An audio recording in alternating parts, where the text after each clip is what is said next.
Driving licence भी हो गया, आईडी कार्ड भी, ये चार्जर भी रख लिया, मेरा फ़ोन, हाँ वो तो बैग में ही है, सब कुछ हो गया।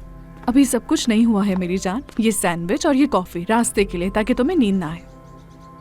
अम्मी सच में आप सबसे अच्छी हैं। ओह, और ये गाड़ी की चाबी है। अगर एक भी चालान आया तुम्हारे नाम पर तो फिर तुम्हें इस्तांबुल जाना हो या फिर कहीं और, ये सब तुम्हारा सिर्फ ख्वाब ही रह जाएगा। और जानती हो ना कि हाईवे पर जो हद रफ्तार है वो 120 है। 130 पर दौड़ाने की जरूरत नहीं है। और हाँ, बाकी गाड़ियों से भी फासला बनाए रखना होता है। सड़क पर सिर्फ अपना नहीं, बाकी सबका ख्याल करना। बाबा अगर कोई नॉर्मल दिन होता तो मैं आपकी इन बातों पर ध्यान ना देती, लेकिन अब मैं आपको बहुत याद करूंगी, तो ठीक है। इधर आओ मेरी बच्ची। इतने दिन तुमसे अलग कैसे रहूंगा ये बात मैं नहीं जानता। मुझे तो अभी से तुम्हारी कमी महसूस होने लगी है।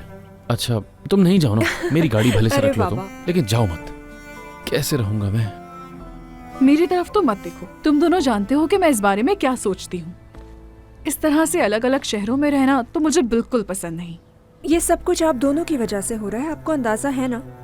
यानी अपने ख्वाबों का पीछा करना मैंने आपसे ही सीखा है बाबा, और कभी हार ना मानना आपसे सीखा है अम्मी। अच्छा बस भी करो, क्या हो गया? अच्छा खैर, मीरा और सारा के आने से पहले मैं आयशा को बाय करके आती हूँ।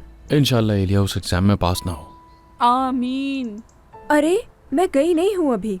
मैं तो बस दिल की बात कह रहा हूँ।